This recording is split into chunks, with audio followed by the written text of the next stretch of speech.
Oh, that's just totally backfired. Meghan Markle thought that she was being very clever by pimping out her children yet again on Labour Day in a stunt, a failed stunt to try and boost one of the biggest flops in entertainment history with Love Meghan Series 2. But it's backfired because this has actually ended up infuriating Netflix and her bosses at Netflix, given that what she's showing to the world is that the two invisible children were allowed on set but were unable to appear in the Netflix show, which made it boring, which meant that less people would watch. This was exactly the same type of behaviour that infuriated Netflix over the Oprah Winfrey interview, over Harry's release of Spare. So while People magazine might be touting this as some type of beautiful moment with Archie and Lili and their matching red hair, very few people actually feel that. Big news! Outspoken is now available as a podcast too. So please do subscribe wherever you get yours, Spotify, Apple Podcasts, and make sure you rate and review. I'll take 5 stars, if you may. Lauren Lunn-Farrow described this stunt as a last-ditch attempt to get back into the top 200 on Netflix. Queer Lips of Truth posted, with Love Meghan failed so badly that Meghan Markle has to merch her children for some PR. This is embarrassing. The Royal News Network posted, Meghan Markle has a tell when she knows something has failed. She suddenly tries to promote or feature it after it catastrophically flops. This time, she's trying the kids, which is pointless, as they're not in the show, so who cares about seeing them on set? But behind the needless shilling of the kids, the reality is that once something has flopped this hard, it doesn't come back. Meghan should have posted these pictures a week ago to try and generate buzz, rather than doing literally nothing after Netflix seemingly sent this show to the wood chipper. Also, if she had stayed with Spotify and done a good job, she could have her own playlist in connection with the show. That critical cross-marketing component. Overall, she remains one of the sloppiest and laziest content creators out there. I can't call her creative, as there's not much creative about her from what we've seen, unless you love endless, cringy food puns. And in reality, that is what Meghan Markle now has to accept. All she's got is these children. And how ludicrous, how utterly ludicrous when you're pimping them out for commercial reasons, to think that you're going to try and keep your husband happy by putting a love heart over a tiny part of their face. Meghan, the game is up. Tom Sykes on this, thank God Meghan just stopped pretending she isn't using her kids to flog her show, with every terrible project a little bit more of Archie and Lili slips into view. And on his royalist Substack, he added, Meghan's children are not being hidden. They are being rationed, drip-fed to the punters as part of the lifestyle she is selling, and it seems a special offer is being rolled out on Labour Day. The pattern is quite frankly impossible to miss. On August the 26th, just as Meghan wrapped up a marketing bliss for her new episodes and a fresh as ever drop that included a $9 jar of orange marmalade, she put out a morning surprise video. It showed 4-year-old Lilibet barefoot in pyjamas kissing a framed photo of the family's late dog, Guy. In June, it was this awfully cropped black and white photo teasing a sliver of her daughter's face. Earlier this year, Disney snaps with emojis once again pasted over the children's faces, Lilibet and Minnie Mouse ears, Archie holding a souvenir, private yet public, shielded, yet let's be honest, ruthlessly marketed and showcased. All of it underscores Meghan's wildly contradictory approach to privacy. One of her major complaints to Oprah was that she and Harry were put under pressure to serve our child up on a silver platter to the media. Yet now, their images keep popping up oddly wherever there is a product to push or a narrative to reset. The children are off limits until they're not. You cannot rail against intrusion one day and then use your kids' images to flog a lifestyle show the next and expect your complaints to be taken seriously. Meghan makes it too easy for her critics to argue she is selling off her last bankable assets and teaspoon-sized servings, that she is using her pixelated children as the emotional currency to sell and soften each uninspiring commercial venture. But Angela Levin, our royal mastermind, Prince Harry's biographer, that is exactly what Meghan Markle is doing.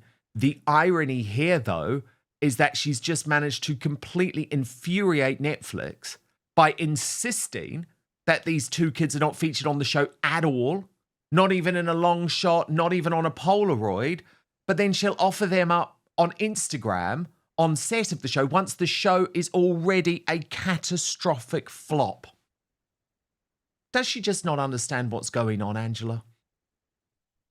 I think she thinks she understands what's going on, but of course, this is the same old thing with Meghan, that she's the only one who knows what's right. She's the only one that's going to make things work.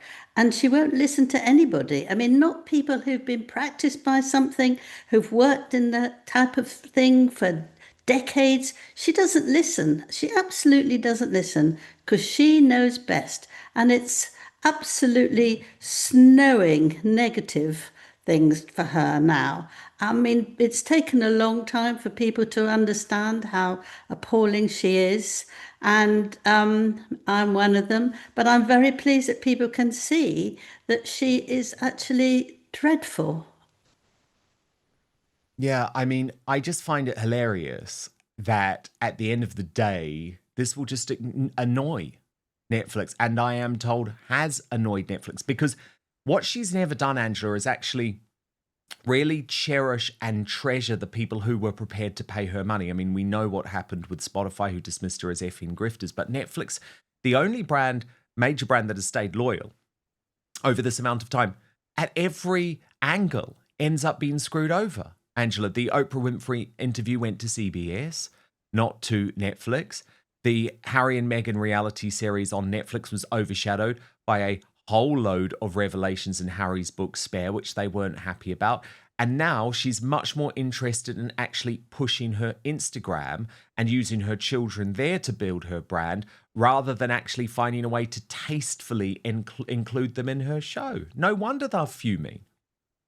Well, she doesn't want anyone to interfere with what she wants to do. So the more she can keep it to herself, that's the way she thinks it's going to work. On the other hand, she also wants to stop the public seeing her children, to get them more excited, to get them more interested, to get them looking to see if they can see us, a little chin or a little nose, just to know something. But I think everybody's completely fed up. They don't want to know anymore.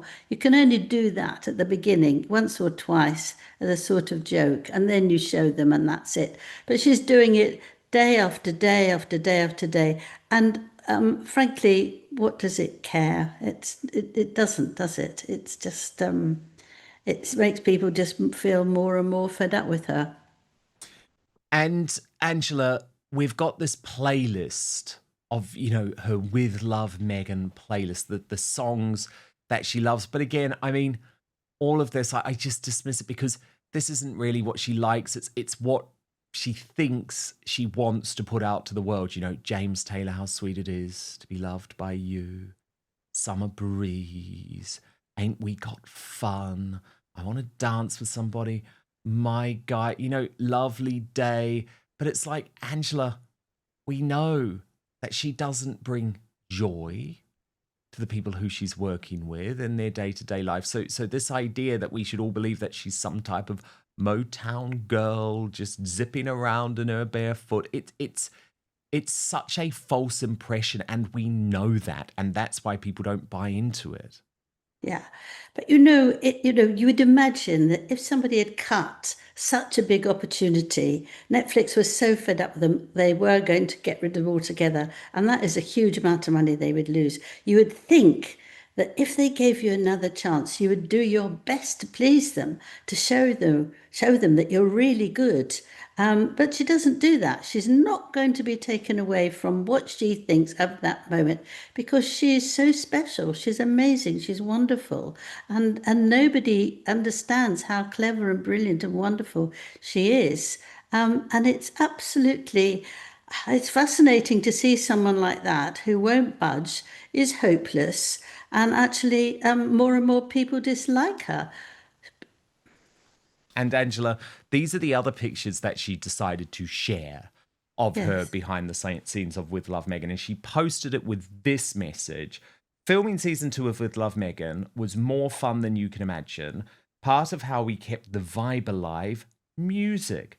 Between setups, I would play a song from my phone, and today I wanted to share some of the favorites I kept on rotation. Add them to your playlist, press shuffle, and enjoy. Happy Labor Day weekend. Work hard, play hard. And Angela, I just always think, I'm like, this is all so basic. It's all just so basic. Yeah, it is basic. And the things that she does, like mainly with slices of bread, is also basic. I mean, I learnt how to make something with a piece of bread and put something on the top. I didn't have to be terribly clever when I was very little, and I'm sure loads of people had. And actually, she hasn't really made something that you would like that has gives you a real feeling of importance. It's not, it's all rubbish. She's got anybody who came in, most of them who came in had to do the hard work for her. And even then, it's a nothing because she doesn't realize she can't see outside. She doesn't look at herself to see what am I really doing? What am I sort of ruining by behaving in this strange way? She can't recognize it. I'm afraid she's very strange, but that's That's putting for it sure. politely. But Angela, it is now her biggest disaster ever.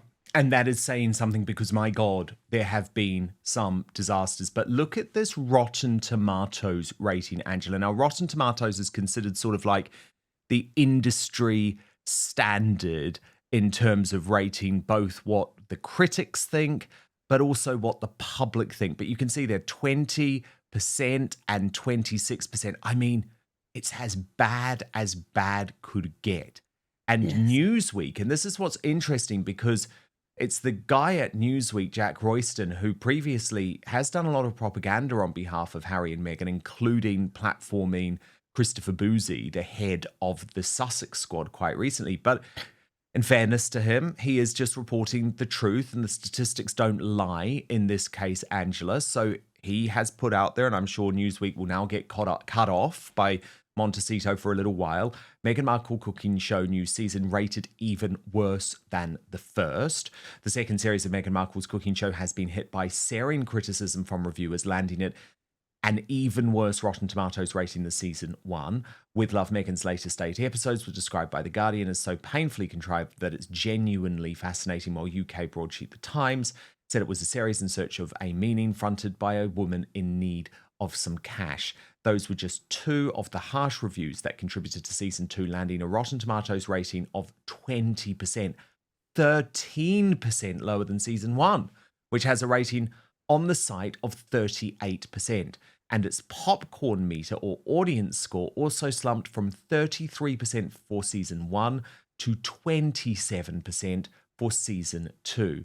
And they quote some of The Guardian, and it's obviously interesting it's The Guardian, Angela, because it's a left-wing publication, saying she's still sprinkling flowers over everything, by the way. I don't know if it's a choice or a compulsion, but if you stand still long enough in not Meghan's kitchen, the chances are you will be covered in violets and served alongside a mug of grey foam to a nano celebrity who is beginning to realise he has not been paid enough. And of course, Royally Sage has been quite on this as well, Angela, writing, the slide down continues no matter how hard the squaddies try to stop it. People are done with this show, and Rachel, her cooking show sucks, and it did not help that she kept mentioning how little she cooks anyway. We can tell, Rachel, and look at that. I mean, 129 now, Angela.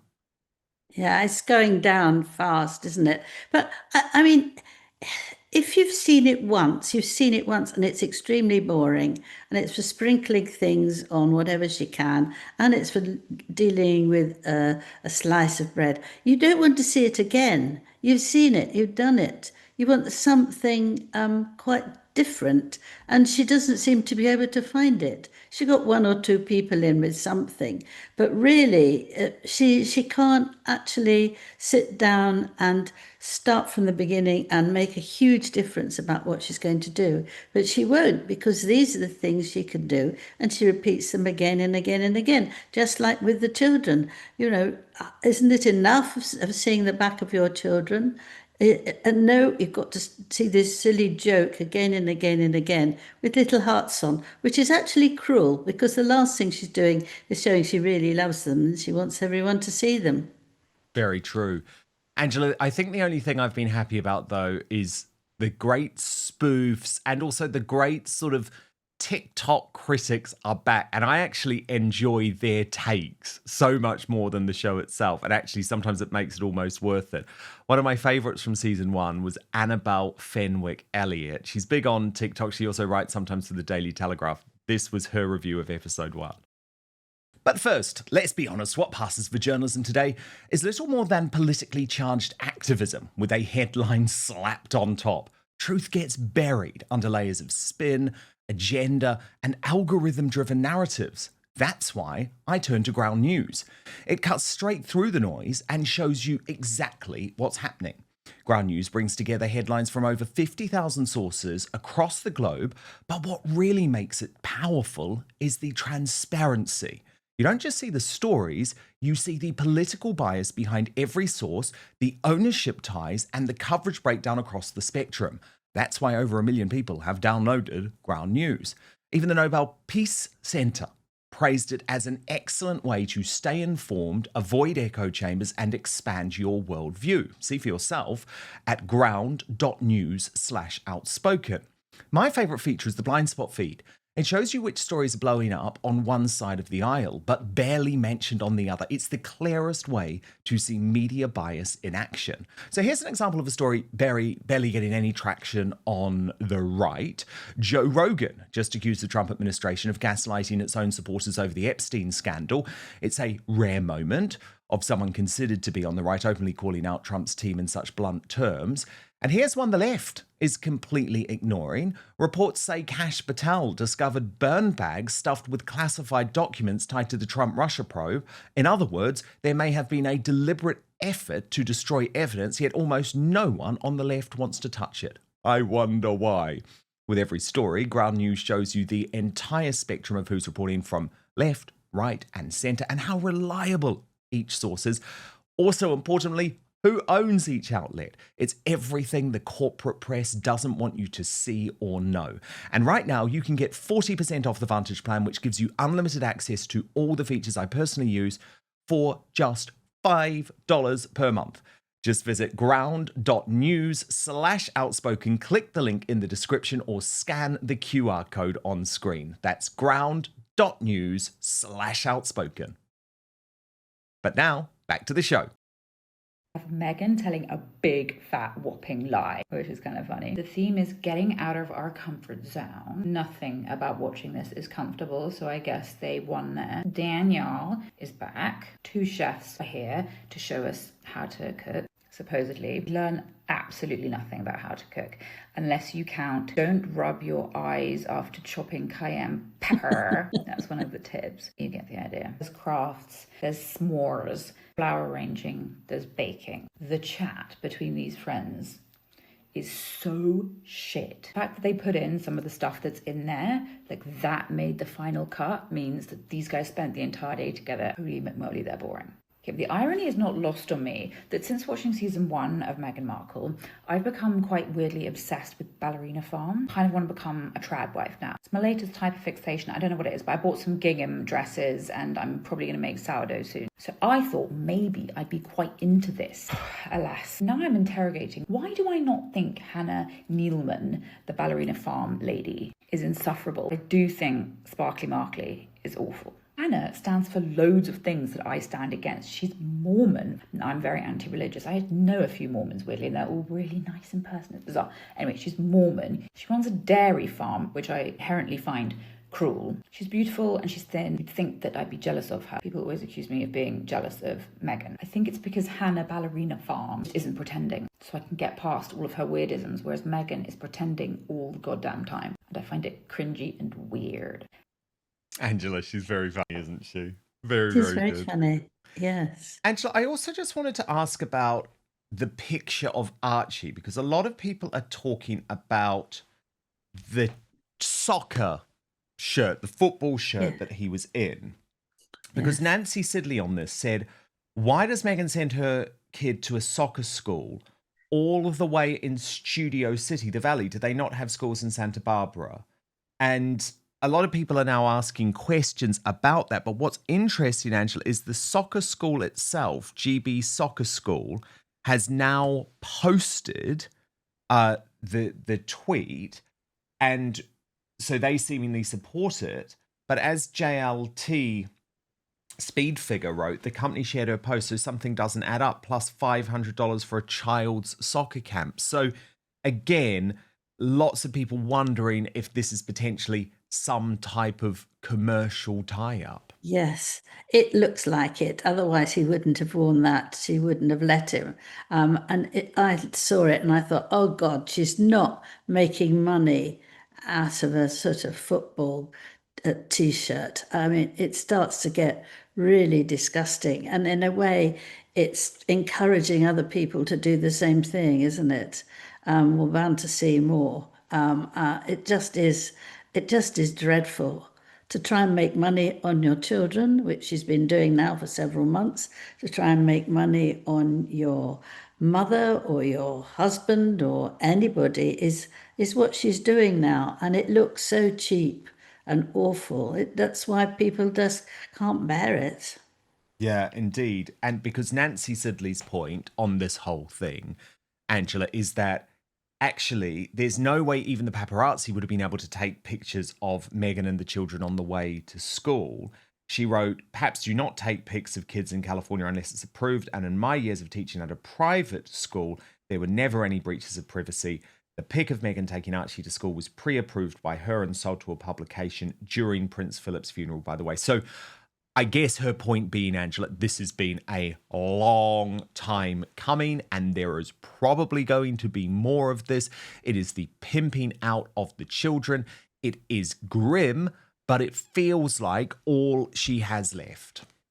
Yeah, I wondered when she looked at that big photograph of their dog that had died. There was also a picture of Meghan in the corner, a huge face of hers. And she went to give a kiss, but she didn't know where to kiss. So I thought to myself, she's obviously been told she's got to give a kiss. So she had to kiss this huge photograph and then trot back. I mean, she was wearing her pajamas. What's nice about that? What's right about that? Nothing. To get that your little girl, just 4, to do something like that. But she made sure that she didn't turn around or smile at anyone. She sort of zoomed away so she wouldn't get told off that she was not allowed to be seen. Can you imagine that? There it is. Can you imagine somebody, you know, who feels that she's got to do something, but it's just on the left there. You can't really see it easily. But I know, she's but missing her also, mother. how dare Harry and Meghan have the cheek to suggest that the way that William and Catherine put their children into the public domain is in some way irresponsible, whereas we don't see Archie and Lilibet in clothes or with their hair done. It's in terrible stunts like this. It really is quite grim. Or having fun, or enjoying No, because they're something. locked in that damn mansion. Yes, yes. Because she doesn't want people to see them in public. It's weird, even though she's putting them out there. And by the way, and look, I know some people do this. And if you're one of those people that do this, seriously, just have a second thought. Either post your children on social media or don't. But putting a little heart emoji over half of their face, it's just not going to work. Yes. It's Well, just I not think going it's to work. absolutely disgusting, actually. Look at that, wiping him out, but putting him there. His hair's a different colour from what it was. This is in another photo, Yeah, but what is going on who with knows her hair about as that well? one? But yes, I mean, it's how do you explain that to a child? Why couldn't they see me? Exactly, when And I they said, are no. a prince and princess whose parents have absolutely demanded that they keep their titles because they want a public role. Angela, look, I've got to move on. You're also Queen Camilla's biographer.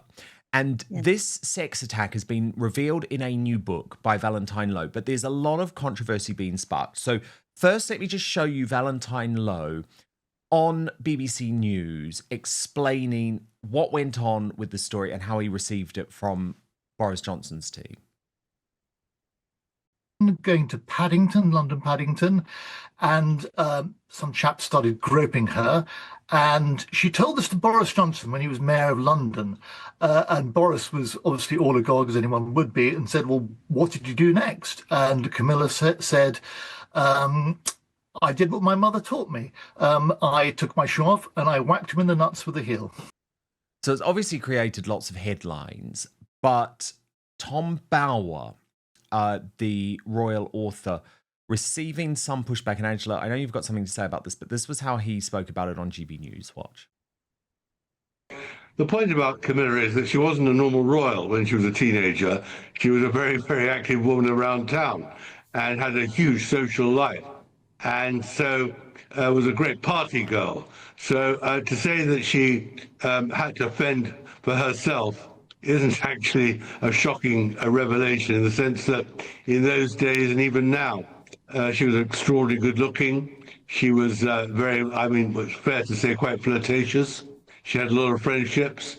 And I suppose at one party things got out of hand. But, it's one of the rites of passage of women in those days. So, Angela, those comments have caused quite a storm. And there's sort of a suggestion that a lot of people are trying to undermine how serious this attack was. As her biographer, your view? Yeah, I think it's an appalling thing to say, because the attack was in a train.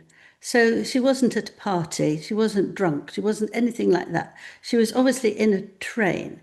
And I think that he's saying that she's, a real girl. She's up to anything. That's what it sounds like to me. And I think that that's an appalling thing to say, that if a woman goes to parties and is jolly and looks pretty, that actually she'll get it. And I mean, how can you possibly say that in this day and age? I'm completely shocked by it. I know lots of people. I mean, I've had attacks loads and loads of times. I was thrown on the floor in a tube about 9 months ago for some completely ludicrous man. I had to fight my way off that. Oh, But my God. it's not that I was looking good and I was going to a party. It's just that that's what a man can do to you. You don't have to have those things. And to say that that helps you get attacked or abused, because at least you're being looked at. It's just Well, yeah, too Angela, a appalling lot for of people anything. not happy with this front page either, because, it's whacked the groper in the ghoulies. It's almost trying to make a joke of it. Yes. Whereas Yes. actually this could have been a very serious situation. We know Camilla, and actually, Angela, you know better than most, but she has cared very much about safety for women for a long time, potentially in part because of this attack. Yes, she has. I mean, she's made it a very, very important part of her life. And my first, when I went out with her for the first time, when I was writing her biography, I went to the house where they were looking after all sorts of women who had been raped. And she had decided that she would climb up an iron sort of ladder and climb through the window so that she wouldn't be seen by any photographers, because she was right round the back. And the people there said to me, go upstairs and you'll see her quickly, go on. So up I went, and she came through the window. She was roaring with laughter. She was absolutely amazed by herself. But the girls around were quite serious. And I'd gone to speak to them earlier, and I said, how do you feel? Are you very keen to see her? And they said, no one can do anything for us. And lots of rather nasty words. And I thought, oh my goodness, it's going to be quite difficult. And she then spoke just a short thing to talk to them about how she felt, how they felt, and all that. And when she moved on, we were going on to somewhere else, but I was left behind for a bit. I went up to the girls and said, well, how do you feel now? And every single one, I spoke to about 6, and every single one said, what she's done in 5 minutes has been much better than my therapist, who I spend an hour with. She was amazing. And that's what she wants to do. She was really caring and careful, and she doesn't want to talk about herself about these things because she's much more interested in other people. But I can tell you that when she goes to some of these home nightmare places where men have really hurt their wives, and she comes back and she goes into her bedroom and she cries because she feels she's not doing enough, but actually she's working very, very hard. Very, very hard. And during COVID, she had a brilliant idea that anybody who was living with a partner who was very, very unkind to them, she thought being with the same person for a whole day, who they didn't care for, and was very unkind to them, was very, very difficult. So she suggested that should we go to like a Boots and go up to the counter and say a word, is so-and-so here? And they would know that there was a terrible trouble at home.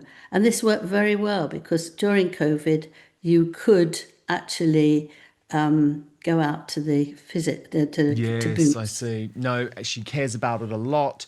She did. Yeah, very, very So fascinating. she doesn't insight. really want that to be exposed to herself. But nonetheless, now it is. I think it's jolly good Yeah, and I think advertisement of all now the things she's done. she is happy about it, although obviously probably it would have been better if she'd been given the opportunity to speak about this But in it her wasn't own just words. it wasn't just an easy thing that she got this and bashed this man who was whatever he was doing. You start getting very worried. You have to balance it. You have to think about it hard. What are you going to do here?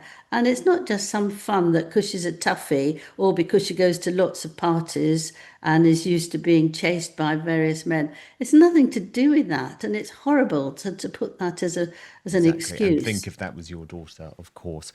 If you do want much more royal coverage that you simply will not get from the mainstream media, www.outspoken.live is the address for first access to the Royal Uncancelled After Show. You get the show with no advertising whatsoever, Monday to Friday in full, either live or on demand, an hour every single weekday.